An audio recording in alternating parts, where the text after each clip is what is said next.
చూస్తున్నాం. పోలీస్ భద్రతా బలగాల ఎన్కౌంటర్లో మరణించిన మావోయిస్టు అగ్రనేత గాజర్ల రవి ఇవాళ అంత్యక్రియలకు మొదలు కాబోతున్నాయి.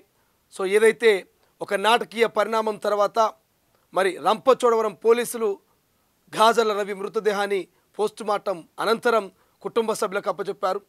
సో అర్ధరాత్రి మరి గాజర్ల రవి మృతదేహాన్ని తీసుకొని సోదరులు అదేవిధంగా మరి కుటుంబ సభ్యులు రంపచోడవరం నుంచి వెలిశాల గ్రామానికి వస్తున్నటువంటి పరిస్థితి. సో ఇవాళ మొత్తం వెలిశాలలో ఫ్లెక్సీలు వెలిసినాయి. గాజర్ల రవి దాదాపు 30 ఏళ్ల పాటు పీడిత ప్రజల విముక్తి కోసం భూస్వాములపై పెత్తందారులపై పోరాటం చేసినటువంటి 30 ఏళ్ల చరిత్రను మొత్తం గుర్తు చేసుకుంటూ వేలాది మంది ఎర్ర జెండాలు పట్టుకొని ఇవాళ గాజర్ల రవి అంత్యక్రియల్లో పాల్గొంటున్నటువంటి పరిస్థితి. అసలు ఈ గాజర్ల రవి ఎవరు, ఎందుకు అడవికి వెళ్ళాడు, ఆయన ప్రస్థానం ఏంటి, ఇవాళ అంత్యక్రియల్లో ఎవరెవరు పాల్గొనబోతున్నారు, ఏం జరగబోతుంది, ఈ వీడియోలో పూర్తి డీటెయిల్స్ ఇప్పుడు చూద్దాం. గాజర్ల రవి పెత్తందారులు దొరల అరాచకాల నుంచి పీడిత ప్రజల విముక్తి కోసం 3 దశాబ్దాలకు పైగా మావోయిస్టు సానుభూతిపరుడిగా, విద్యార్థి యూనియన్ నాయకుడిగా ఉద్యమంలోకి అడుగుపెట్టి దళ కమాండర్ బాధ్యతలు చేపట్టాడు. నాయకత్వ లక్షణాలు పునికి పుచ్చుకొని అనతి కాలంలోనే నార్త్ తెలంగాణ డివిజన్ కమిటీకి ఎన్నికై కేంద్ర కమిటీ సభ్యుడిగా, స్పెషల్ జోనల్ కమిటీ కార్యదర్శిగా కీలక బాధ్యతలు తీసుకొని ఉద్యమంలో నూతన వరవడికి నాంది పలికాడు. ఎన్నో కీలక ఆపరేషన్లు విజయవంతంగా చేపట్టి పార్టీ బలోపేతానికి కృషి చేయడమే కాకుండా క్యాడర్కు కంటికి రెప్పలా కాపాడుకున్నటువంటి వ్యక్తి గాజర్ల రవి. జయశంకర్ భూపాలపల్లి జిల్లా టేకుమట్ల మండలం వెలిశాల గ్రామానికి చెందిన గాజర్ల రవి 1992లో అడవి బాట పట్టాడు. అప్పటి నుంచి వెనుదిరిగి చూడలేదు.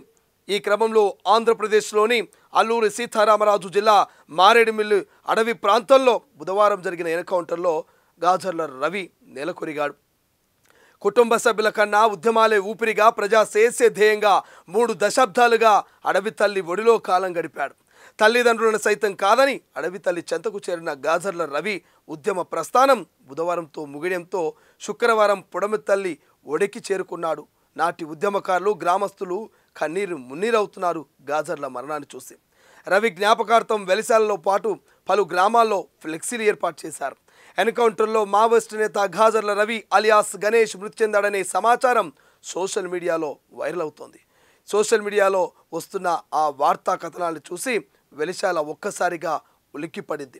2 రోజులుగా గాజర్ల రవి చివరి చూపు కోసం జిల్లా వ్యాప్తంగా ఎంతోమంది ప్రజలు ఎదురు చూస్తున్నారు. గురువారం రాత్రి రంపచోడవరంలో పోస్టుమార్టం నిర్వహించారు. దీంతో సోదరులు గాజర్ల సమ్మయ్య, అశోక్, రవి పార్థిదేహాన్ని స్వగ్రామం వెలిశాలకు తీసుకొచ్చారు. బుధవారం నుంచే వెలిశాలలో పోలీసులు రెక్కి నిర్వహిస్తున్నారు.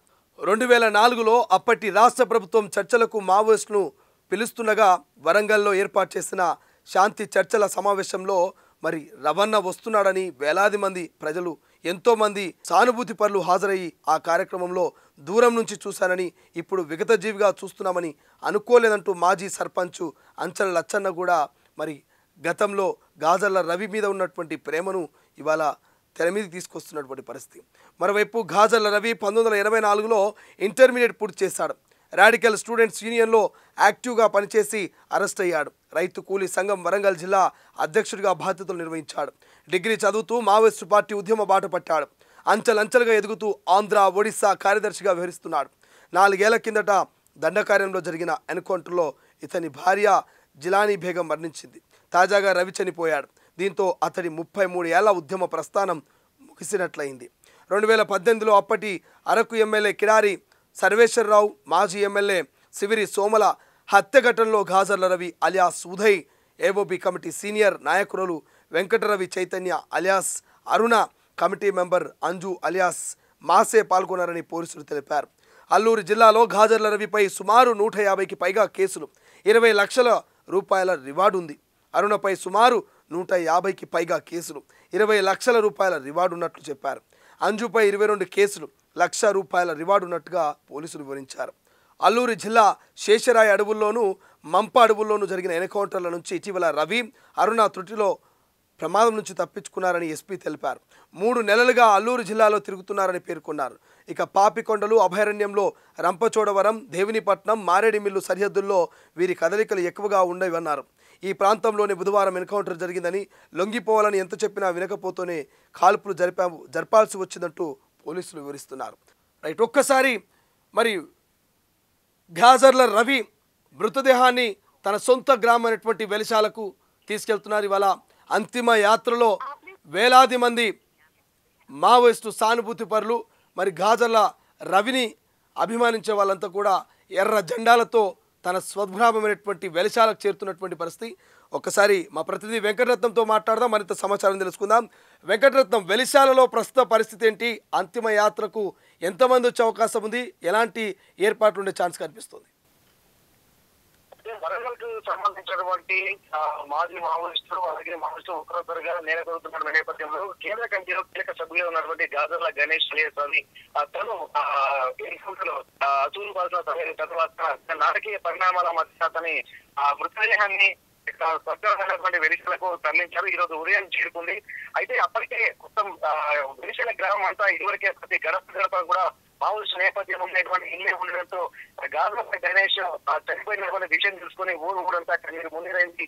ఇక్కడ ఈ రోజు అంత్యక్రియలు ఉంటున్న నేపథ్యంలో ఊరంతా ఎర్ర జెండాల రెపరెపలతో అలాగే చాలా మంది సానుభూతి పనులు అతని కుటుంబ సభ్యుల బంధుమిత్రులతో పాటు ఇక్కడ పౌర హక్కుల నేతలు అలాగే వామపక్ష భావజాలం ఉన్నటువంటి నాయకులు కూడా చాలా మంది ఇక్కడికి వచ్చేటువంటి అవకాశం ఉంది. ఇప్పటికే పూర్తి స్థాయిలో కూడా అక్కడ ఏం జరుగుతుందన్నటువంటి విషయం మీద పోలీసు ఒక నిఘా పెట్టినప్పటికీ కూడా ఒకరొకరుగా చేరుకుంటున్నారు. గత కొద్ది రోజుల క్రితం ఇక్కడ రేణుక మెరుపు ఎవరైతే చనిపోయారో ఇక్కడ కడగల్లి గ్రామంలో చనిపోయిన తర్వాత అంత్యక్రియలు చాలా ఘనంగా జరుపుతున్నారు. వాళ్ళు ఆ భావజాలం ఉన్నటువంటి సిద్ధాంతకర్తలు కూడా అక్కడ జరుపుకున్నారు. నేపథ్యంలో మొన్న రాకేష్ అంత్యక్రియలు కూడా చేద్దామనుకునేసరికి అక్కడ ఎత్తు ఇవ్వకపోయేసరికి అనేక ఇబ్బందులు అంత్యక్రియలు కూడా చేయకపోయారు. కానీ ఇక్కడ గణేష్ ఎవరైతే వెంచల గ్రామంలో 1990లో తను మావోయిజం పార్టీలోకి వెళ్ళిపోయిన తర్వాత ఇప్పటికి 35 సంవత్సరాలు అజ్ఞాతంలో ఉన్నటువంటి గణేష్ ఇక్కడికి చేరుకున్న నేపథ్యంలో అతని కుటుంబానికి చరిత్ర ఉన్నటువంటి నేపథ్యంలో చాలా మంది కూడా అక్కడ తరలించేటువంటి అవకాశం ఉంది. అక్కడ చుట్టుపక్కల గ్రామాలు అంటే ఒక వెలిసిన గ్రామమే కాకుండా చుట్టుపక్కల ఉన్నటువంటి భూపాలపల్లి జిల్లాలోని గ్రామాలు కూడా మావోయిస్టు నేపథ్యంలో ఉన్నటువంటి పరిస్థితుల్లో ఇక్కడ చాలా మంది కూడా తరలి వచ్చేటువంటి అవకాశం ఉంటుంది. అంతిమ యాత్ర మాత్రం ఘనంగా జరపడానికి కూడా అన్ని ఏర్పాట్లు అక్కడ బంధువులు అలాగే అమరవీర బంధువుల సభ్యులు కూడా అక్కడికి చేరుకుని ఉద్యమ వీరునికి జోహార్లు అర్పించేటువంటి విధంగా వాళ్ళు అన్ని ఏర్పాట్లు కూడా చేసుకుంటున్న నేపథ్యంగా కనిపిస్తుంది. కొంతమంది అజ్ఞాతంలో ఉన్నటువంటి మావోయిస్టులు కూడా ఇక్కడ వచ్చేటువంటి అవకాశం ఉండడంతో పోలీసులు కూడా పటిష్టమైనటువంటి నిఘా వ్యవస్థను కూడా ఏర్పాటు చేసుకున్నారు. కాకపోతే ప్రజాస్వామ్యబద్ధంగా అంత్యక్రియలు కూడా జరిగే హక్కు ఉన్నది కాబట్టి పోలీసులు కూడా కొంత సంయమనం పాటించి వారికి ఫ్రీగా వదిలిపెట్టే అవకాశం ఉన్నప్పటికీ కూడా కొంత నిఘా వ్యవస్థను మాత్రం వాళ్ళ ప్రణాళికతో బద్దంగానే నడుస్తున్నటువంటి పరిస్థితి. ఈ నేపథ్యంలో ఈ రోజు మధ్యాహ్నంకి అంత్యక్రియలు జరిగేటువంటి అవకాశం ఉంది. ఒక్కరొక్కరుగా ఇప్పుడే ఇక్కడికి చేరుకుంటున్న నేపథ్యంలో ఈ అంత్యక్రియలు అంటే ఎర్ర జెండా రెపరెపల నడుమ మావోయిస్టు భావజాలము ఉద్యమ బాట పౌరు బాటకు వెళ్ళినటువంటి గణేష్ అంత్యక్రియలు ఘనంగా జరపడానికి కూడా అన్ని సమాయత్తం చేస్తున్నటువంటి పరిస్థితి నెలకొంది. Right, thank you Venkataratnam, thank you so much. ఇది మొత్తం మీద 33 ఏళ్ల ఉద్యమ ప్రస్థానం గాజర్ల రవిది. సో మరి గాజర్ల రవికి సంబంధించి ఇవాళ అంత్యక్రియల్లో వేలాది మంది పాల్గొనే అవకాశం కనిపిస్తుంది. మొత్తం ఎర్రటి జెండాలతో వెలిశాల ఎరిపెక్కబోతున్నట్టుగా తెలుస్తోంది. ఇప్పటికే పోలీసులు అదేవిధంగా అక్కడటువంటి ఇంటెలిజెన్స్ అంతా కూడా నిఘా పెట్టింది. మరి ఎవరైతే మావోయిస్టులు అడవుల్లో ఉన్నటువంటి కొంతమంది మావోయిస్టులు కూడా మరి కనిపించకుండా చాలా రోజులుగా తలదాచుకుంటున్న మావోయిస్టులు కూడా గాజర్ల రవి అంతిమ యాత్రలో పాల్గొనే అవకాశం ఉందనేటువంటి ఒక సమాచారం మేరకు పోలీసులు భారీ భద్రతను కూడా ఏర్పాటు చేశారు. కొంత నిఘా వర్గాల మధ్యనే గాజర్ల రవి అంతిమయాత్ర కొనసాగే అవకాశం ఉందంటూ మా ప్రతినిధి చెప్తా ఉన్నాడు. చూద్దాం ఏం జరగబోతుంది, ఎటువంటి పరిణామాలకు గాజర్ల రవి అంతిమయాత్ర దారి తీయబోతుంది. గతంలో రేణుక సంబంధించిన అంతిమయాత్రను మనం చూసాం. ఆ తర్వాత రాకేష్ డెడ్ బాడీని కూడా ఇవ్వలేదు. ఎందుకంటే మరి ఈ యొక్క అంతిమయాత్రలో వేలాది మంది పాల్గొని మరింత మావోయిస్టులకు మరింత బలం చేకూరే అవకాశం ఉంటుంది, మరింత సానుభూతులు పెరిగేటువంటి అవకాశం ఉంటుంది అంటే ఒక నేపథ్యంతో గతంలో మరి రాకేష్ డెడ్ బాడీ ఇవ్వలేదంటే ఒక చర్చ కూడా మరి పౌర హక్కు సంఘాల నేతలు కావచ్చు, ప్రజా సంఘాలు కావచ్చు, అదేవిధంగా కొంతమంది మేధావులు కథంలో ప్రస్తావించినటువంటి పరిస్థితి మనం చూస్తాం. మరి ఈసారి వెలిశాలలో గాజర్ల రవి అంతిమయాత్రలో ఎంతమంది పాల్గొనబోతున్నారు, ఎంతమంది చివరి చూపు కోసమై రాబోతున్నారో చూడాల్సిన అవసరం ఉంది. ఆంధ్రప్రదేశ్ అల్లూరి సీతారామరాజు జిల్లా రంపచోడవరం అటవీ ప్రాంతంలో మావోయిస్టులకు గ్రేహౌండ్స్ బలగాలకు జరిగినటువంటి ఎదురు కాల్పుల్లో మావోయిస్టు కీలక నేత గాజర్ల రవి అలియాస్ గణేష్ చనిపోయాడన్నటువంటి వార్త తెలిసిన తర్వాత కుటుంబ సభ్యులు కూడా చాలా కన్నీరు మున్నీరుగా విలపిస్తున్నటువంటి పరిస్థితి. ప్రస్తుతానికైతే హనుమకొండలో ఉన్నటువంటి తన సోదరుడు గాజర్ల సమన్న ఇంట్లో ఉన్నాం. ప్రస్తుతానికి వారు ప్రస్తుతానికి వారు మనతో ఉన్నారు. వారితో గణేష్కి సంబంధించినటువంటి వివరాలు తెలుసుకునేటువంటి ప్రయత్నం చేద్దాం. అసలు కుటుంబంలో ఎట్లాంటి జీవన విధానాలు ఉండేవి అనేది కూడా చూస్తే చాలా హృదయ విదారకమైనటువంటి పరిస్థితి. మొత్తం త్యాగం చేసిన కుటుంబాలుగానే ఎంతోమంది ఇప్పుడు మనకు ఆర్టీవీ తోటి చెప్తున్నటువంటి సందర్భం. అసలు ఏం జరుగుతుంది, కుటుంబ నేపథ్యం ఏంది, గాజర్ల రవి అలియాస్ గణేష్ ఎట్లాంటి పరిస్థితుల నడుమ తను మావోయిస్టు పార్టీలోకి వెళ్ళాడన్నటువంటి విషయాలు తెలుసుకునేటువంటి ప్రయత్నం చేద్దాం. అప్పటి నుండి ఇప్పటి వరకు ఎట్లాంటి పరిస్థితులు ఉన్నాయో మన గాజర్ల సమన్న గారితో మనం మాట్లాడే ప్రయత్నం చేద్దాం. నమస్తే సార్.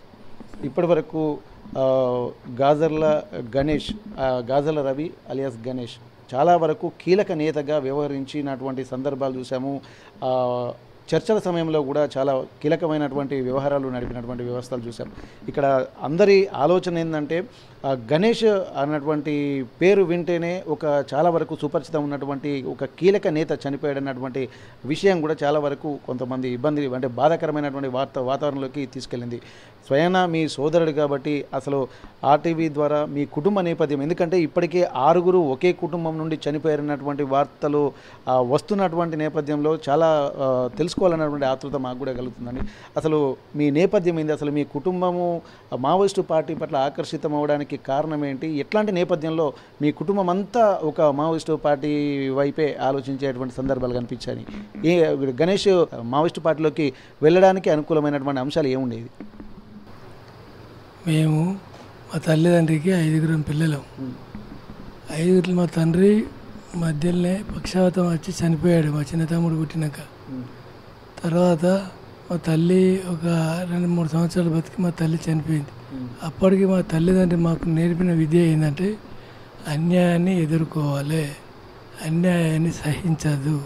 ఎన్ని కష్టాలు వచ్చినా, ఎన్ని బాధలు వచ్చినా, ఎన్ని సమస్యలు వచ్చినా అన్యాయాన్ని ఎదుర్కొని మన అనుకునే వాళ్ళకు న్యాయం చేయాలి.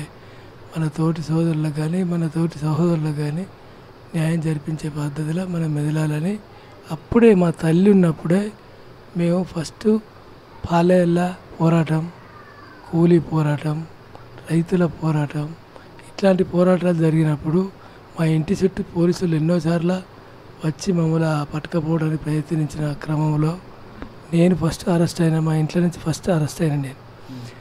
నాకు మొగలపల్లి పోలీస్ స్టేషన్ ఉంటే తీసుకుపోయి బాగా కొట్టి కేసులు పెట్టి పంపించారు. తర్వాత నా వెనక తమ్ముడు ఉద్యోగంలో పార్టీలో పనిచేస్తూ తాళెక్కేవాడు, వ్యవసాయం చేసేవాడు, ఈ అన్ని సమస్యల మీద పోరాటం చేసేవాడు. అట్లా చేస్తూ వచ్చే క్రమంలో ఆయనను కూడా ఒకసారి అరెస్ట్ చేశారు. అరెస్ట్ చేసి బాగా తీసుకుపోయి బాగా కొట్టి బాగా చిత్రహింసలు పెట్టి కేసులు పెట్టి పంపించారు. తర్వాత మేము ఏమనుకున్నామంటే ఇట్లయితే ప్రజలకు మనం చేయలేము, మనతో అయ్యేంత వరకు ఏదో ఒక దానిలో ఉండి పని చేద్దామనే ఆలోచనతోని అప్పుడు ఏమైందంటే మన రైతు సంస్థ మన ఇది కోఆపరేటివ్ బ్యాంకు ప్రెసిడెంట్గా తమ్ముడు నిలబడ్డాడు. తమ్ముడు నిలబడితే అంత దొరలు భూస్వాములు మేము చేసేదానికి వ్యతిరేకం అనిపించి వాళ్ళకు లోపల బాగా కుట్రలో పెట్టుకునేవాళ్ళు.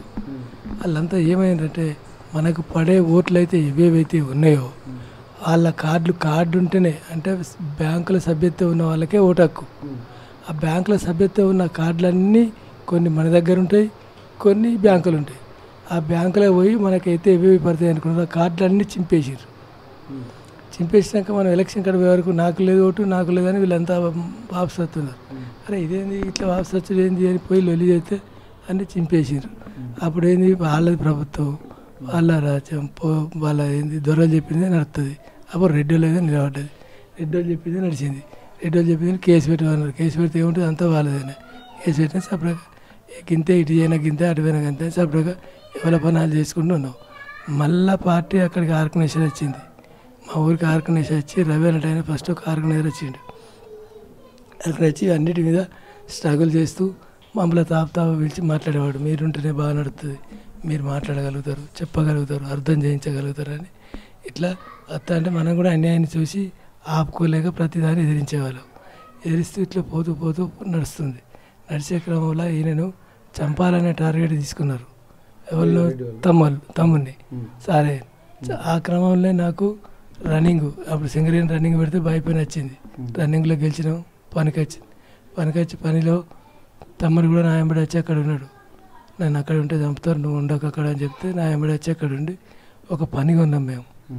ఏది అప్పుడు పనులు కొంటే పనులు అయ్యేది, ఏది అల్లుడి పేరు మీద అట్లా ఇట్లా పనులు అయ్యేది. పని కొన్నాం. పని కొన్ని పైసలు కట్టడానికి పోయినాం. ఆయన ముందుగా పోయిండు, నేను వెనక పోయినా. ముందుగా పోతే అక్కడ మందారు పోలీసులు అరెస్ట్ చేశారు. ఏమని ఇక్కడికి వచ్చి నువ్వు ఆర్గనైజేషన్ చేస్తాను? లేదా ఇట్లా పని కొన్నాం ఇది సంగతి అంటే ఇన్ను లేదు, అస్సలే ఇన్ను లేదు. అరెస్ట్ చేశారు. నేను ఆడికి పోయేవరకు ఆయన అరెస్ట్ అయినాక నేను పోయినా. పోయి చేయని వాళ్ళతో వీళ్ళతో మాట్లాడితే లేదు నేను ఆర్గనైజేషన్ చేయడానికి వచ్చింది అన్నాడు. బాగా కొట్టిర్రు, నన్ను కొట్టిర్రు బాగా. కొడితే చెవు వలిగి బెడ్ వెళ్ళింది. అయినా నేను ఆడ ఏది రూమ్ ముంగటనే పండుకున్నా. నువ్వు ఇక్కడ పండుకుంటే చంపుతావు అది అన్నా కూడా లేదు, వదిలిపెడతామని వదిలిపెట్టారు. ఇక్కడ ఇద్దరు లోపల అయ్యారు. రూమ్ మీద పండుకుంటే అక్కడ మా దగ్గర ఒక గుంపున్న సంజీవరావు అని ఉండే. ఆ సంజీవరావుకు మతలో పంపితే వచ్చి అరే మా ఏరియాలో ఇట్లా కాదు, వాళ్ళు అట్లాంటి వ్యక్తులు కాదు, చేయొచ్చు పార్టీలో కానీ ఆయన లేదు, విరమించుకొని వచ్చిండు, ఇక్కడనే ఉంటాడు. పని కొన్న ఆయనకు కూడా నేను తెలుసు, ఆ పని నేనే మాట్లాడించిన అది ఇదని అర్థం చేసి ఇడిపించిండు. ఎక్కడున్నా కదే పరిస్థితి, ఇక్కడున్నా కదే పరిస్థితి. ఈ ఎక్కడున్నాడు ఏం చేశాడు, మన మీద ఎందుకు ఇంత దౌర్జన్యాలు చేస్తారు వీళ్ళు పెద్దందరులు అంతా అంటే మనం చేసేది ఓర్వలేక, మనం మాట్లాడేది వాళ్ళు గిట్టలేక ఈ పద్ధతిలో ఇట్లా చేసుకుంటూ వస్తానని మళ్ళీ ఇంటికి వచ్చిండు. మళ్ళీ ఇంటికి వచ్చి ఇంటికాడ ఉంటే వాళ్ళ భార్య సిక్కయింది, బీమారి అయింది. ఎన్ని హాస్పిటల్లో తీసుకుపోయినా ఆమె సెట్ అవ్వలేదు. తిప్పి లాస్ట్కి చనిపోయింది. ఆయనకి 2 కొడుకులు అప్పటికే. చిన్న పిల్లగాడు 3 ఏళ్ళోడు, పెద్ద పిల్లగాడు 5 ఏళ్ళోడు, 2 కొడుకులు. అయితే చనిపోయినాక నేను అప్పుడు సింగరేణిలో పనిచేస్తాను. ఈయన మీద పోలీసు వాళ్ళ నిఘా ఇంకా బాగా పెరిగింది. పోలీసు వాళ్ళు లోకచ్చుడు ఇంటికి. ఎక్కడ ఉన్నాడంటే అక్కడికి పోడు, ఈడుంటే ఈడికి పోడు, ఆడుంటే ఆడి పోడు. ఈయన అన్ననే ఉండనే పోదా, నన్ను చంపేస్తారు పోలీసు వాళ్ళు అంటే బాగా ఏడ్చినాం అందరం, ఇంటింటి సభ్యులు అందరం. మరి ఇట్లా చంపుకోవాలన్నా అట్లా చంపుకోవాలన్నా ఏం చేయాలి, పోవద్దంటే చంపినట్టున్నారు. పోతానో అట్లనే పరిస్థితి అని ఏడ్చి సరే నీ ఇష్టం అని 2 పిల్లలని తీసుకొని పోయినా. నేను 2 పిల్లలు నేనే చదివిన, పెద్దోళ్ళు అయినారు వాళ్ళు. ఈయన ఉద్యోగంలో పని చేసుకుంటూ పోతాడు, అరవై నడుతాను. తర్వాత అంచెలంచెలుగా రాష్ట్ర కమిటీ దాకా పోయిండు. రాష్ట్ర కమిటీ సభ్యుడు అయ్యాడు. అదే రాష్ట్ర కమిటీ సభ్యుడు అయ్యాడు. రాష్ట్ర కమిటీ సభ్యుడు అయినాక ఆయనే పోయి ఎక్కడో ఒకడ తలదాచుకుంటాను కొరకు భార్య భర్తలు 2 ఏదో పనిలో పోయి బయట ఉంటే వాళ్ళని అక్కడ పట్టుకున్నారు. అక్కడ పట్టుకొని ఇక్కడ తీసుకొచ్చి చంపారు. అంటే మావోయిస్టు పార్టీలోకి వెళ్ళిన తర్వాత మళ్ళీ అక్కడ వివాహం చేసుకున్నాడు. అక్కడ మావోయిస్టు పార్టీలో పోయినాక ఒక ఆమె చేసుకున్నాడు. చేసుకున్నాక ఆమె ఈయన 2 కలిసి బయటికి ఏదో పనిదో పోయి అక్కడ పని మీద 10 రోజులు 5 రోజులు పని ఉంటే వాళ్ళు ఎవరు ఎట్లా లీక్ అయిందో ఏమైందో వాళ్ళు ఎట్లా నిఘా పెట్టారో పట్టుకొని తీసుకొచ్చి ఇక్కడ మురుగుతో పక్కన కూడా చంపేసారు. అక్కడ వరకు ఆయన. ఇక 2వ ఆయన, 3వ ఆయన ఏంటంటే 4వ ఆయన ఏంటంటే ఇక్కడ ఐటీఐ చేసేది వరంగల్లో. 4 గణేష్ ఆయన ఇక్కడ ఐటీఐ చేసేది. ఐటీఐలోనే పార్టీ కార్యక్రమాలు స్టార్ట్ చేసి పార్టీ ఆర్గనైజేషన్ చేసాడు. కాలేజీకి ప్రెసిడెంట్గా ఎన్నుకున్నాడు. అది చెప్తే అది ఎవడో లీక్ అయినాక పోలీసులు పట్టుకున్నారు. పట్టుకుని అనుకున్న పోలీస్ స్టేషన్లో విపరీతం అంటే ఈ గోళ్ళల్లో గుండు సూదులు కూర్చారు కాళ్ళకు గోళ్ళకు. మేము మా అమ్మనేం పోయి చూసి ఏడ్చి కాళ్ళకి ఎల్లమ్మకి అటు చేసి మెల్లగానే బయటకు వచ్చాడు. ఇక నువ్వు వద్దు, నీ చదవద్దు, నీకు వద్దు అని తీసుకొని పోయినావు. అప్పటికి ఇంకా సారైపోయావు లోపల వాళ్ళే తీసుకొని పోయి ఇంటికాడ ఉంచుకుంటే మరి ఎట్లా అంటే చదువు మధ్యలో అయిపోద్ది అంటే ఆ నుంచి పెద్దపల్లికి పెట్టించినాం. సుల్తానాబాద్ మా చిన్నమ్మ అంటే మా చిన్నమ్మ నుంచి పెద్దపల్లి పోయేది. పెద్దపల్లి ఐటీఐ అయిపోతే పెద్దపల్లి కూడా పోలీసు వాళ్ళు చదవని ఇంటికి వచ్చిండు. ఇంటికి వచ్చి ఆ కమ్మని సారణ వేయండు. ఆజాద్ పోయినాక ఈయన ఇంటికాడ వండుకుంటూ వ్యవసాయం చేసిండు. నేను అక్కడి సింగరేణిలో పని చేస్తాను. పెళ్లి చేసుకుంటే చేసుకుంటా మా చిన్నమ్మని మా తల్లి చెల్లె ఆమె వాళ్ళ భర్త చనిపోతే ఆమె వచ్చి మాగానే ఉండేది. అయితే ఆమె దాన్ని పెట్టి తినుకుంటూ ఉండేది. ఉండి అట్లా ఈయన కూడా చిన్న చిన్న కార్యక్రమాలు చేసాడు, ఇది చేసాడు, అది చేసాడు. ఈయన కూడా పోలీసులు టార్గెట్ చేశారు. చెప్తే అన్ననే ఉండాలి ఇది అన్నట్టు, అరే అట్లా ఆయన వేయండు, ఇటు నువ్వేను, ఏంది పరిస్థితి అది ఇది అని బాగా ఏడ్చినా కూడా నేను ఉండా, నన్ను చంపేటట్టున్నారు, అట్టిగా చచ్చిపోతా అని ఆయన కూడా వెళ్ళిపోయాడు. తర్వాత చిన్న ఆయన ఇక్కడ ఐటీఐ చేసేది, ఆయన కూడా ఐటీఐ చేయనైతే ఆయన పోలీసు వాళ్ళు టార్గెట్ చేశారు, నువ్వు ఇక్కడ ఆర్గనైజేషన్ చేస్తాను అది అని. మొత్తం చదవనిచ్చలేదు, ఇంటికి తిరుగుడు, రూమ్ పోడు, ఇదంతా జరిగేది. నాగరాజు అని ఉండే ఇప్పుడు ఎమ్మెల్యే అయిన నాగరాజు, ఆ నాగరాజు బాగా టార్గెట్ చేశారు, ప్రస్తుతం వర్ధనపేట ఎమ్మెల్యే. అయితే ఆయన బాగా టార్గెట్ చేస్తే మేము ఎవరిని పట్టుకొని నాగరాజు దగ్గర పోయి బదిలాడి ఏడ్చి లేదు అట్లేం లేదు, ఆయన చదువుకుంటాడు, నా దగ్గర ఉంటాడు, నాతోనే ఉంటాడు, ఏమన్నా అయితే నా జిమ్మదారి అది ఇదని ఎగ్జామ్ రాయనిచ్చినాం. ఎగ్జామ్ రాసాక తీసుకుపోయి నా దగ్గర ఉంచుకొని ఈ మెకానిక్ షాప్ ఉద్యోగం చేస్తున్న క్రమంలో ఎక్కడున్నారు? శ్రీరాంపూర్, మంచిర్యాల దగ్గర రామకృష్ణపురం డిజైన్ చేసేది శ్రీరాంపూర్లో ఉండేది. అయితే ఆయనను అక్కడనే మెకానిక్ షాప్ ఇంటికాడ ఉంటే ఒక బిజీ అవుతుందని మెకానిక్ షాప్ ఐడియా చేసిండు కదా, అని మెకానిక్ షాప్ దొరికింది. ఆ మెకానిక్ షాప్ కాడికి కూడా 2-3 సార్లు పోలీసులు వేరు. పోలీసులు అన్న నా కూడా పోలీసులు వస్తారు, నేను ఇంటికి రాను అది అని చెప్పిండు కదా. ఆయననే వరంగల్ ఆర్గనైజేషన్ చేస్తాడు అని అందరూ అన్నారు. ఈయన ఎక్కడ చేస్తానో తెలియదు, ఖర్చు లేదు, ఎవరైనా మీ అటువంటి మాటలు కలిస్తే మంచి చెడు తెలుసుకునేది, అంతేగాని మాకు కలిసి లేదు. ఇక ఇంటికాడ పోలీసు వాళ్ళు ఇల్లుండే మాకు 2 పెద్ద ఇల్లు ఉండే పాతవి గునగబడి, అవి మొత్తం ఊళ్ళే మొత్తం గులగొట్టారు. ఊళ్ళో అందరినీ తీసుకొని వచ్చి కూలగొట్టారు. ఊళ్ళో బర్రు గొడ్లు ఉంటాయి కదా, అవి తీసుకుపోయి పంట చేను మేపారు, పత్తి మిరప చేను మొత్తం మేపారు. పోలీసు వాళ్ళు ఇవన్నీ చేసిండ్రా? పోలీసు వాళ్ళే. జనాలు చూడగానే జనాలు అందరినీ ఇప్పుడు ఆ బర్రెల కాసి ఇక్కడ పొద్దుగాలు జమైతే కదా బర్రెలు, ఆ బర్రెలను గొడ్లను తీసుకుపోయి చేనులలో మేపారు. మీ పంట చేలలో మొత్తం వ్యవసాయం ఎంత ఉండే మీకు? వ్యవసాయం 8 ఎకరాలు ఉండే, పాలేరు ఉండే, ఎడ్లుండే. ఇక పాలేరు బంద్ అయ్యిండు, ఎడ్ల దిక్కు ఎవరు ఉంచుకో, ఆ ఎడ్లను కూడా ఎవరైనా తీసుకోమన్నా తీసుకునిలేదు, ఉంచుకోమన్నా మీరు పని చేసుకొని ఉంచుకోమన్నా భయపడి పోలీసులు ఇంటికి వచ్చి ఇండ్లు మొత్తం ధ్వంసం చేశారు. గూన పెంక ఇంకా తలుపులు తీసి బయటేసి గాని సమయంలో మా ఇంటి పక్క కమర ఉండేది, ఆ కమరలో గన్నులు తెచ్చి మొత్తం మరగొట్టారు, తలుపులు మరగొట్టారు, దర్వాజాలు తుక్కు ఏది ఉంటుంది తుక్కు చేసి పోయారు. మేము వచ్చి మాట్లాడట్లేదు, పరిస్థితి ఇట్లా ఉన్నది, ఏం చేసి వ్యవసాయ భూమి బంద్, ఎవరు చేసేలేదు, కవులకు ముందుకు వచ్చలేదు. అట్లా ఒక 10 సంవత్సరాలు వ్యవసాయ భూమి బంద్ ఉన్నా నా మీద టార్గెట్ అయింది, పిల్లల్ని దగ్గర ఉంటారు, నీకు వెళ్తాడు, నీతో మాట్లాడతాడు. నువ్వే ఇంటికి అప్పటికి పెద్ద దిక్కు అయినావు కాబట్టి అందరూ నీ టార్గెట్ చేసిండ్రు అని నన్ను టార్గెట్ చేసారు. చేసి ఒకసారి ఏం చేశారంటే పట్టుకొని ఎక్కడ పెట్టింది లేదు, ఏడబెట్టి చిన్న పిల్లలు ఇంత చిన్నగా ఉండదు, చిన్న పిల్లలు తీసుకుపోయి ఏడబెట్టింది లేదు పిల్లల్ని, నన్ను మిమ్మల్ని ఏ స్టేషన్లో పెట్టారు, ఎక్కడ పెట్టింది లేదు. ఇక ఇంటి రాత్రి ఏడుచుడు మొత్తుకోడు, ఆ స్టేషన్ వెళ్ళి మొత్తుకోవాలి. బావి మీద నేను మంచిగా ఉండేటండి, బావి ఆపినారు. ఆయన ఏదైనా చేస్తే కేసు పెట్టండి, లేకపోతే చూపించండి, కానీ మీరు ఇట్లా కాదు. కానీ ఒక షిఫ్ట్ ఆగితే ఒక షిఫ్ట్లో 1 గంట సేపు ఆగానే అందరూ పొయ్యిలు పెట్టగానే యూనియన్ లీడర్ వెంకట్రావు అని ఉండే, నేను పోయి మాట్లాడతాను, ఆయన వచ్చి పోలీసులతో మాట్లాడితే తెల్లారి నన్ను స్టేషన్ తీసుకొచ్చారు. అప్పటిదాకా తిండి లేదు, కడ్డ ఉంచారు, 3 రోజులు తిండి లేదు, తిక్కలేదు, మొత్తం వ్యవసాయం అయిపోయినా అది తీసుకొచ్చి ఆ సిఐ కూర్చుంటే ఆ కుర్చీకి గొలుసు పెట్టి సిఐకి కుర్చీ కట్టేసి ఆడనే ఉంచారు. అది వచ్చిన వాళ్ళంతా చూసాడు, ఆ కుర్చీ కట్టేది దొంగతనం చేసిన దానికన్నా, దోపిడీ చేసిన దానికన్నా ఎక్కువ అట్లా చేసింది లేదు. అక్కడ ఏం చేసింది లేదు. పిల్లలు కాబట్టి ఎరకత్తారు, పిల్లలు కాబట్టి ఆ నుంచి ఏం చేసారు, వాళ్ళే ఇక్కడ వరంగల్ తీసుకొచ్చారు. అప్పుడు ఒకటే జిల్లా వరంగల్ అనుకుంటే ఒకటే జిల్లా, ఇక్కడ ఎస్పీ దగ్గర తీసుకొస్తే లేదు, వీరికి ప్రతి విషయం వీరికి తెలుసు, 3 అన్నదమ్ములు ఉంటారు, పిల్లలు నీ దగ్గర ఉంటారు, నీ దగ్గర ఉంటారు.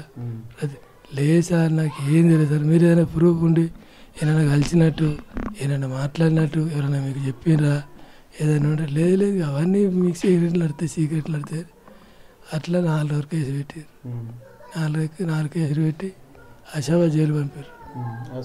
ఆసిఫాబాద్ ఆడ 15-20 రోజుల బెల్లి ఇంటికి వచ్చిన. మళ్ళీ ఒక 2 సంవత్సరాలకు మళ్ళీ అరెస్ట్ చేసారు.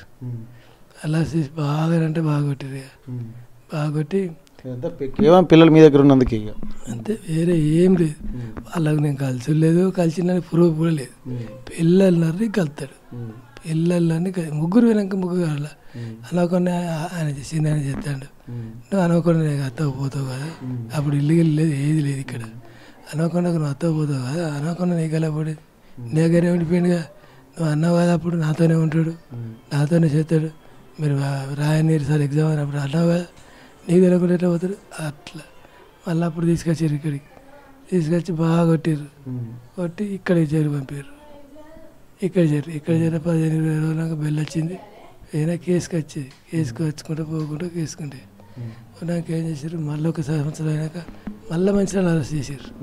నన్ను అరెస్ట్ చేసి ఇదే కొట్టుడు, కొట్టుడు ఇంటి కాళ్ళు వాసుడు, చేతులు వాసుడు, అవస్థతోనే ఉండు. మళ్ళీ ఆ నుంచి తీసుకుపోయి లక్షపేట జైలు వేసారు. సబ్ జైలు ఉన్నది, ఆడ సబ్ జైలు వేసారు లక్షపేట. ఆడ వారం 10 రోజులు మళ్ళీ ఇంటికి వచ్చిన. ఈ పిల్లలు ఏంటంటే ఎప్పుడేమో పాపకు అవుతుందో ఎప్పుడు చంపుతారు, మా పాపకు ఎప్పుడేమవుతుందో ఎప్పుడు చంపుతారు అని భార్య పిల్లలు గద ఇంటి కూడా జీప్ అయినా ఏదైనా వెహికల్ వచ్చినా తర్వాత గచ్చ భయం. నాకు కూడా ఎప్పుడేమవుతుందో తెలియదని, భయం గచ్చ అని కూడా. అందులో కొందరు పిల్లలు ఒకడు లొంగిపోయింది పుచ్చి అంటాడు. వాడు ఏం చేసిందంటే నన్ను చంపించాలని వాడు పోలీసులతో నమ్మకై నేను ఇంటికి వచ్చిపోయే క్రమంలో మన ఇక్కడ ఒడేడవుతల కొద్ది దూరం పోయినాక జంగల్ ఉంటుంది. ఆ జంగల్లో అడ్డబెట్టించిండు. అయితే నేనేం చేసిన అంటే వచ్చిన ఇక్కడ పని చూసుకుని ఎంబడి వెళ్ళిపోయినా, ఆగలే. ఎట్లయినా ఆగుతాడు అని, ఇంత తెల్లగా తాగుతాడు, సాయంత్రం తెల్లగా తాగినాక నిమ్మలంగా పోతాడు అని అక్కడ అడ్డబెట్టించాడు. నాకు ఈ విషయం తెలియదు. నేను పోయి వెళ్ళిపోయినా, బండి వేసుకొని వచ్చినా వెళ్ళిపోయినాక 1 సంవత్సరానికి అందులోకెళ్ళి ఉన్నాడు ఒకడు వచ్చి చెప్పిండు, ఇట్లా జరిగింది కాదు, నేను చంపడానికి ప్రయత్నం చేశారు అది ఇది. అరే ఇదేంది కథ, ఇది ఎట్లా అయ్యింది అని అదొక టెన్షన్.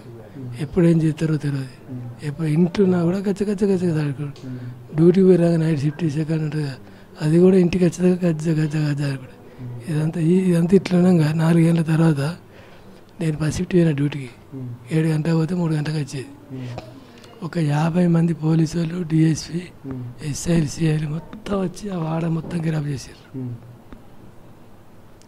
ఇది మా బిడ్డ డెలివరీకి ఉన్నది, మా చిన్న బిడ్డ. ఎవరో వచ్చి ఇంట్లో డెలివరీకి ఉన్నారు అని ఎవడో చెప్పినాడు.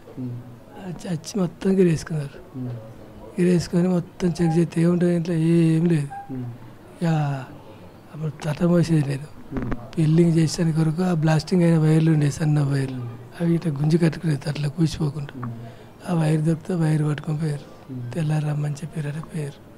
తెల్లారి పోతే వాడు, నువ్వు ఈ వైర్లు ఎక్కడి, అరే మొత్తం బొగ్గే ఉన్నాయి సార్, ప్లాస్టింగ్ అయినాయి, పేలిపోయినాయి, ఇదంతా ఉన్నది కదా, మీరేం టెన్షన్ అట్లా కాదు సార్, మీరు కేవలం ఎంక్వైరీ చేయండి, భయపడి చేస్తాను అది ఇది అని చెప్పినా వాడిన లేదు. అట్లా 1 వారం రోజు స్టేషన్ వేసుకోడు.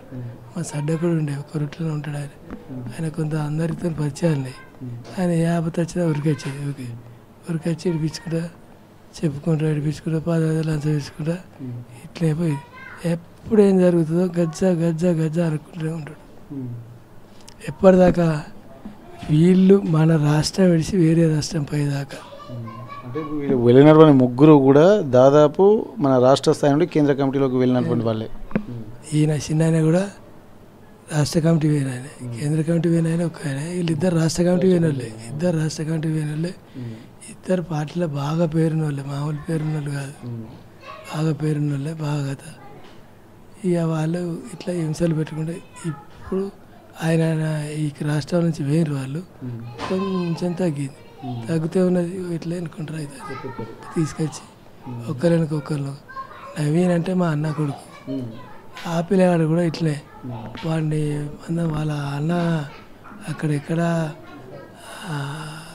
సోమగూడెం ఉంటే సోమగూడెం పోయి పట్టుకొచ్చాను వేరు వాడు వాళ్ళ అక్క వాళ్ళ ఇంటికి పోయి వెళ్ళంపల్లి ఉంటే వెళ్ళంపల్లి ఏడికి పోతే ఆడికి 4 సార్లు 5 సార్లు వేరు వాళ్ళ నేను కూడా బతుకంటే రాబిడ్డ నువ్వు కూడా ఉండకు ఉంటే బతుకని ఏరన్నవరే తీసుకొచ్చి ఆయన కూడా పార్టీని వచ్చిండు ఆయన పార్టీలో వచ్చి ఆయన ఇక్కడ వరంగల్లో సిటీ ఆర్గనైజర్ చేసిండు తర్వాత ఈ ఏరియా ఆర్గనైజర్ చేసిండు ఇక్కడ ఎన్నుకుంటారు దేవన్నపేట అవుతారు అలా భార్య ఆయన ఇద్దరు అప్పుడు ఆజాద్ ఎన్నుకుంటారు కాలే అప్పుడు ఆజాద్ ఎన్నుకుంటారు కాలే ఫస్ట్ నవీన్ చనిపోయాడు నవీన్ భార్య ఈ 2004లో ఆజాద్ ఎన్నుకుంటారు ఇప్పుడు వీళ్ళు ఈ కార్యక్రమం అశోక్ అన్న లొంగిపోవడానికి ఎట్లాంటి పరిస్థితులు ఉండేది అశోక్ అన్నకు ఇట్లా చెయ్యిలా తోటపడి చెయ్యి పోయిందండి అనేది ఒకటి మా దగ్గరికి వచ్చే వరకు రిపోర్టు ఇది ఒకటి రెండోది ఏంటంటే మొత్తం చిక్కైపోయాడు మాకు తెలిసే రిపోర్టు మొత్తం చిక్కైపోయి నడవలేని పరిస్థితి కదలలేని పరిస్థితి అట్లా అప్పుడు ఏమైందంటే ఆయన అత్తడు అనేది మాకు ఊహగానం అసలు లేదు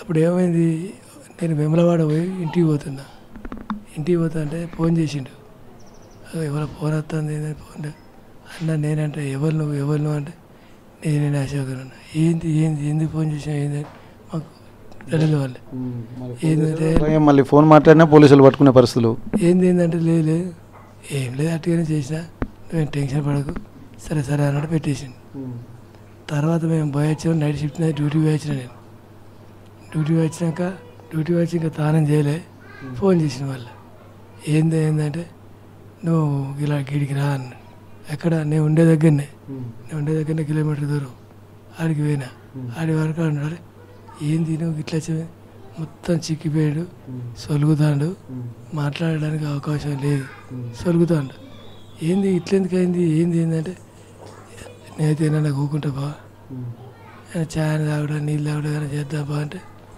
నాకు తెలిసి వాళ్ళ ఇంటికి ఒకరింటికి తీసుకుపోయి ఉంచి నువ్వు ఇక్కడ అవుతుండు నీకు తానం చేయలే చేయలే నేను వచ్చినాక ఏదైనా తిండి పెట్టుడా అసలు ఏంది పరిస్థితి ఏంటి మాట్లాడదామని చెప్పి అక్కడ ఉంచి ఇంటికి వచ్చి నేను ఒక రెంట్ తీసుకొని ఉంటాను ఇల్లు ఆ రెంట్ అన్న పైసలు ఇద్దామని పోయారు మా ఇంటికి పోలీసులు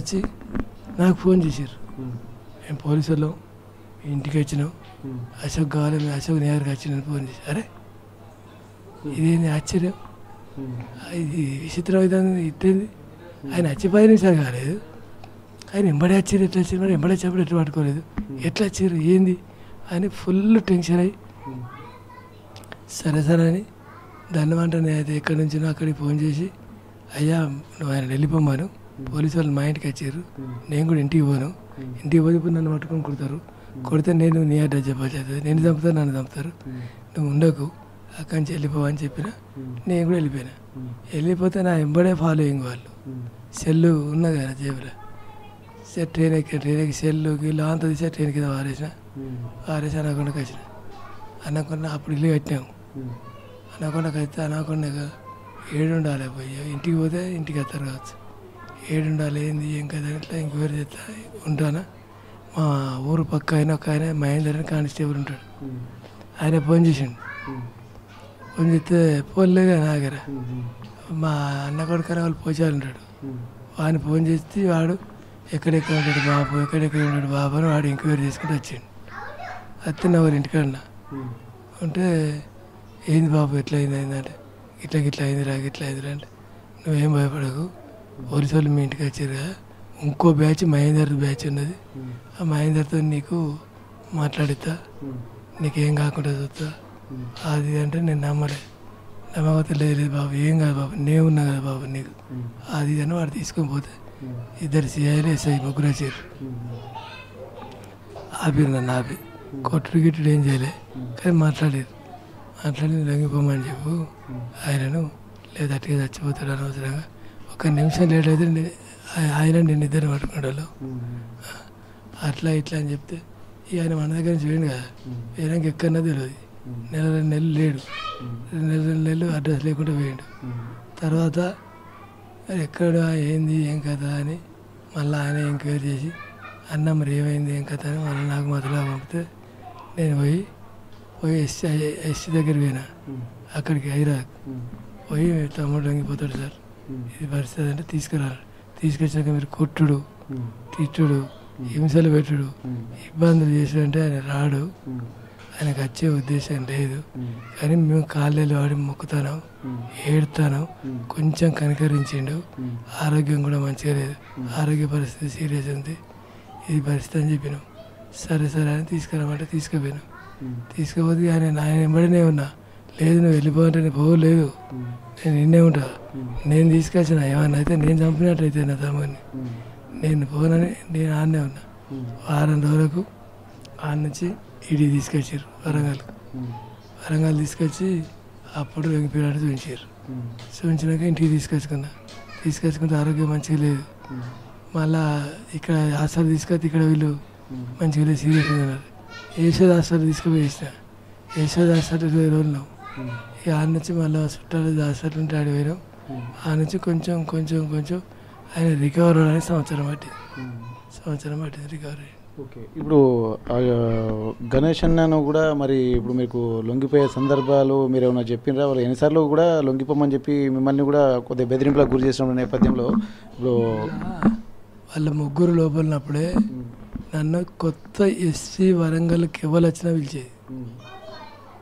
పిలిచి ఏం చెప్పేది, బస్ కిరాయిలు ఇస్తాం, లేకపోతే 20,000 ఇస్తాం, నువ్వు పోవడానికి రావడానికి లొంగిపోమనడానికి కాదు, పోవడానికి రావడానికి 20,000 ఇస్తాం, 50,000 ఇస్తాం, పో, నువ్వు పోయినా ఏం కాదు, మేము తెలిసినా మాకు తెలిసినా ఏం కాదు, ఎవరో లింక్ ఉంటుంది కంపల్సరీ, పో మాట్లాడు తీసుకురా అంటే, అయ్యా నాతో అయ్యే పని కాదు అది, నేను చెప్తే వాళ్ళు వినరు, వాళ్ళే 100 మందికి చెప్తారు, నేను చెప్తుంటారా, లొంగిపోవాలని వాళ్ళకి ఆలోచన వస్తే నేను తీసుకొస్తా అని లేదని ఎవరు వచ్చినా అదే చెప్పేది, బెదిరించేది, కొట్టుడు గిట్టుడు ఏం చెప్పేది, బెదిరించేది, తిట్టేది, బెదిరించేది.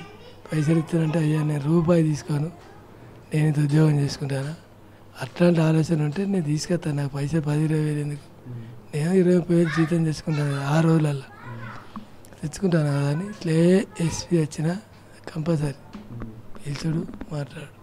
మా ఎలిచాల 4-5 సార్లు అది పిలిచిర్రు, పిలిస్తే పోలే, నేను అసలు ఎన్నిసార్లు రమ్మన్నా పోలే. ఒకసారి చిట్యాల్లో పెట్టారు పెద్ద ఎత్తున, ఎస్పీ డిఎస్పీలు అందరూ ఆడికి పిలిచారు. ఆడికి వెళ్తే నేను ఒక్కడే చెప్పిన, 2 ముచ్చారు చెప్పినండి, వాళ్ళు లొంగిపోతానని వస్తే నేను తీసుకొస్తా, లేకుంటే నేను చేయలేను, నా చేతులు ఏం లేదు, నన్ను చంపినా వాళ్ళు రారు, నన్ను కొట్టినా రారు, ఇక నట్టిగా నన్ను చేయను అనుకుంటే నీ ఇష్టం అని ఈ 4 ముచ్చలు చెప్పినా పని లేదు, ఇక నువ్వు మాట్లాడు, ఇట్లా ఉంటుంది అత్తే అట్లా ఉంటుంది, పోలీసు వాళ్ళతో ఇప్పుడు ఇబ్బంది లేదు, నీ ఇల్లు కూడా గవర్నమెంట్ ఇల్లు శాంక్షన్ చేయిస్తాం, ఇది అది అని అట్లా చెప్పమంటే ఇక ఆయన పని సార్ మీరు చేయించారు, వాళ్ళు రారు, కూలిపోయి అడుగుతారు, మేము అడుగుతాను ఎవరిని అడిగినా, మేము ఎవరైనా కేసు పెట్టినా, భూమి పడావ పెట్టారు, ఎవరైనా కేసు పెట్టినా ఏది లేదు సార్, అప్పుడే భూమి పడావ పెట్టారు ఎస్పీ అడిగి, భూమి పడావ పెట్టారు సార్, 8 సంవత్సరాలు పడావ ఉండబట్టి మొత్తం తుమ్మలు మనిషి ఎటువంటి దున్నుకుంటాడు, లేదా పాపం భూమి ఎందుకు, ఆయన పిల్లలున్నారు కదా, భూమి దున్నుకో, నేను చెప్తాను కదా, భూమి దున్నుకో, ఈ సంవత్సరం దున్నుకో, ఇంత పబ్లిక్ ముంగడ చెప్తాను కదా నేను, భూమి దున్నుకోమంటే సరే సరే అని వచ్చినాం. అది నెక్స్ట్ ఇయర్ నుంచి భూమి స్టార్ట్ చేసి కౌలుకి ఇచ్చుకుంటూ పోయేది. ఇప్పుడు భూమి కౌలుకి ఇచ్చుకుంటున్నారు, ప్లస్ ఇల్లు కట్టినారు అక్కడ ఊళ్ళో గ్రామంలో, ఇల్లు కంప్లీట్ కూలిపోయింది. ఆజాద్ చనిపోయినప్పుడు కూడా అటుగానే ఒక టెంట్ వేసుకొని ఉన్నాం, అలా కొడుకు చచ్చిపోయిండు, అలా కొడుకు చచ్చిపోతే కూడా ఒక టెంట్ వేసుకొని టెంట్ కింద, అప్పుడు వర్షాకాలం కాదు, ఇప్పుడు వర్షాకాలం, ఇప్పుడు ఎట్లా వెళ్తుందో ఏందో ఏం కాదో, ఇక్కడ చేద్దామంటే అన్ని సౌకర్యాలు ఉన్నాయి ఇక్కడ, కానీ ఊళ్ళో చేస్తే ఊళ్ళో అభిమానం, ఊళ్ళో లచ్చుడు కానీ చుట్టుపక్కల ఊళ్ళో లచ్చుడు కానీ వేరుంటుంది కదా, అక్కడ కూడా టెంట్ వేసి చేస్తుంటారు ఇంటి ప్లేస్లో, ఇంటి ప్లేస్ ఇప్పుడు టెంట్ వేసి చేయాలి. ఇప్పుడు ఎప్పటి వరకు వచ్చేటువంటి అవకాశం ఉంటుందన్న? రేపు ఏ టైంకైనా రావచ్చు, రేపు ఏ టైంకైనా ఇస్తారు. ఇప్పుడు అంటే మీరు గణేష్ లోపలికి వెళ్ళిన తర్వాత, అజ్ఞాతంలోకి వెళ్ళిన తర్వాత ఒక్కసారి కూడా కలిసే అవకాశం రాలేదు? చర్చలప్పుడు కలిసినాం, చర్చలప్పుడు కలిసి మేము చెప్పినాం, మీరు ఇవన్నీ పరిస్థితి లేవు, పరిస్థితులు చేంజ్ అయినాయి, అట్లేం లేదు, పోలీసులు చంపే పరిస్థితి లేదు, అట్లేం లేదు, అది అంటే లేదన్నా నీకు నువ్వు బతుకుతావు కదా, నేనైతే నేనే బతుకుడు తప్ప ఎవరికేం చేయలేను, ఎవరికి ఏ సాయం చేయలేను, ఎవరికేం నేను ఇప్పుడు ఇట్లా ఉన్నానంటే నేను ఒక ప్రజాపతిని, నేను ఈ చర్చలకు వచ్చి మాట్లాడతానంటే ఒకసారి ఆలోచించి నేను ఎంత జనం కొరకు మాట్లాడితే నన్ను ఇలా గవర్నమెంట్ గుర్తించి పిలుస్తుంది. జనం కొరకే చేస్తే జనం కొరకే చచ్చిపోతా. వెనకకు మడి మీద తిప్పేది లేదు, ఈపు చూపేది లేదన్న. గుండె చూపెడతా కానీ ఈపు చూపెట్ట, ఎట్టి పరిస్థితులు నేను రానని చెప్పాడు. ఓకే, ఇప్పుడు జరిగినటువంటి ఎన్కౌంటర్ని అలానే లోపలనే ఒక అమ్మాయిని పెళ్లి చేసుకున్నాడు. ఆమె కూడా ఎన్కౌంటర్ అక్కడనే ఓపిల్నే ఎన్కౌంటర్ అయిందా, ఎన్కౌంటర్ చనిపోయింది. 4-5 సంవత్సరాలు చనిపోయింది, అక్కడనే చనిపోయింది. ఆమె కూడా వాళ్ళకి ఏమన్నా పిల్లలకి ఇట్లా ఏమైనా ఉండేనా? గణేష్ ఇట్లా పిల్లలు పాటలో వినడానికి ఇవ్వలేకుంటారు. పిల్లలకు పాటలో వినడంలో 99% ఉండరు. అలా పోగానే ఆపరేషన్ చేయించుకుంటారు. పిల్లలు ఉండరు, ఎవరికి ఉండరు. ఇక్కడ చాలా ఒక కుటుంబం నుండి ఒక 6 అమరులయ్యారన్నటువంటి ఒక కుటుంబం. ఎందుకంటే ఒకరిద్దరు వెళ్తేనే అనేక రకాల బాధలు ఆ కుటుంబాన్ని వేధిస్తుంటాయి. అలాగే ఒక్కరొక్కరుగా, ఎందుకంటే ప్రస్తుతానికి ఇక్కడ సమ్మన్న కంటే పెద్ద అతను ఉండేది, తను మాత్రం అనారోగ్యంతో చనిపోయాడు. కానీ సమ్మన్న తర్వాత కూడా ఇక్కడ ఆజాద్, అలాగే ఆ తర్వాత కూడా గణేష్, ఆ తర్వాత అంతకంటే చిన్నటువంటి వ్యక్తిగా ఉన్నటువంటి ఇప్పుడు గాజర్ల అశోక్, తను ప్రస్తుతానికైతే ఇక్కడ లొంగిపోయిన తర్వాత అనేక ఒడిదుడుకులు ఎదుర్కొన్న తర్వాత మావోయిస్టు పార్టీ నుండి లొంగిపోయిన తర్వాత ప్రస్తుతానికైతే కాంగ్రెస్ పార్టీ రాష్ట్ర అధికార ప్రతినిధిగా పనిచేస్తున్నారు.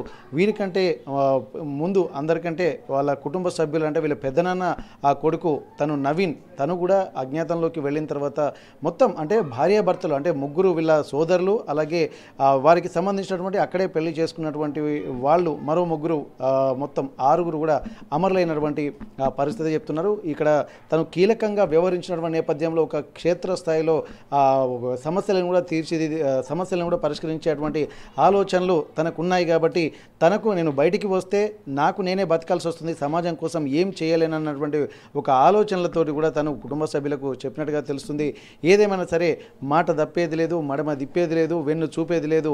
నేను ఉన్నంత వరకు ఇదే అజ్ఞాతంలోనే ఉంటాను, ఇదే ప్రజల కోసం పనిచేస్తున్నాను, అలాగే మావోయిస్టు పార్టీలోనే ఉంటాను. చనిపోతే నేను అమరుడయ్యే తిరిగి వస్తాను తప్ప మళ్ళీ లొంగిపోయే ప్రసక్తే లేదని చెప్పి ఇక్కడ ప్రస్తుతం ఎవరైతే ఆ గణేష్ ఉన్నారో తను మాత్రం తన కుటుంబ సభ్యులతో చెప్పినట్టుగా తెలుస్తుంది. ఏదేమైనప్పటికీ కూడా ఇక్కడ వరంగల్ కూడా ఒక కన్నీటి సంద్రంలో మునిగి తేలుతున్నటువంటి పరిస్థితి. ఎందుకంటే ప్రతి ఊరికి ఒక నేపథ్యం ఉంది. ఆ నేపథ్యంలో ఉన్నటువంటి వాళ్ళు ప్రతి ఒక్కరు కూడా ప్రతి ఊరు నుంచి ఒక మావోయిస్టు కూడా గతంలో ఈ పని చేసినటువంటి చరిత్ర ఉమ్మడి వరంగల్ జిల్లాకు ఉంది. అట్లాగే ఇట్లాంటి స్థాయిలో నుండి ఒక కేంద్ర కమిటీ స్థాయికి వెళ్ళినటువంటి వాళ్ళు కొంతమందే ఉంటారు. ఆ కొంతమందిలో కూడా చాలా కీలకమైనటువంటి నేతగా ఉన్నటువంటి గణేష్ అమరుడయ్యేసరికి ఆ కుటుంబం కూడా తన శోకాన్ని ఆపుకోలేకపోతుంది. భూపాలపల్లి జిల్లా చిట్యాల మండలంలోని వెలిశాల గ్రామం కూడా తను శోక సంద్రంలో మునిగిపోతున్నటువంటి పరిస్థితి. ఇప్పటి వరకు ఆ వెలిశాల గ్రామంలో తాను ఎన్ని సమస్యలు ఎదుర్కొన్నారు. ఎందుకంటే ఇంటిని కూలగొట్టారు, పశువులను కూడా పంట చేలకు వదిలిపెట్టినటువంటి పరిస్థితి, అనేక రకాల చిత్రహింసలు పెట్టారు. అప్పటికీ కూడా వాళ్ళు ఉద్యమాల పట్ల తను సహాయం చేయాలన్నటువంటి ఆలోచనతోనే ముందుకు వెళ్ళారు. కానీ ఎక్కడ మాత్రం వెనుదిరిగి చూసుకోలేనటువంటి పరిస్థితి ప్రస్తుతానికి కనిపిస్తుంది. ఏదేమైనప్పటికీ కూడా ఒక అధ్యాయం ఈ కుటుంబం నుండి ముగిసిపోయినట్టుగానే చెప్పుకోవచ్చు. ఎందుకంటే ఉన్నటువంటి వాళ్ళిద్దరూ సోదరులు, అలాగే తన పెదనాన్న కొడుకు 3 అమరులయ్యారు వాళ్ళ శ్రీమతులతో సహా. ప్రస్తుతానికైతే ఉన్న గాజర్ల అశోక్ అన్న ప్రస్తుతానికి లొంగిపోయి జనజీవన స్రవంతిలో కలిసి ఒక రాజకీయ పార్టీలో కీలక నేతగా వ్యవహరిస్తున్నారు. ఏదేమైనప్పటికీ కూడా ఈ కుటుంబానికి సంబంధించినటువంటి ఒక పోరాట చరిత్ర, ఉద్యమ స్ఫూర్తి నిలబడుతుంది. పోరాటానికి సంబంధించినటువంటి ఒక వ్యవస్థ మొత్తం ఇప్పుడు ప్రస్తుతానికైతే ఒక అధ్యాయం ముగిసినట్టుగా ఇక్కడ చెప్పుకోవాల్సినటువంటి పరిస్థితి. హనుమకొండ నుండి కెమెరా పర్సన్ వంశీతో వెంకటరత్నం, RTV వరంగల్. ప్రపంచంలో ఏ మూల ఏ క్షణం ఏం జరుగుతుందో వేగంగా తెలుసుకోవడానికి తొలి వెలుగు వాట్సాప్ ఛానల్ని ఫాలో చేయండి.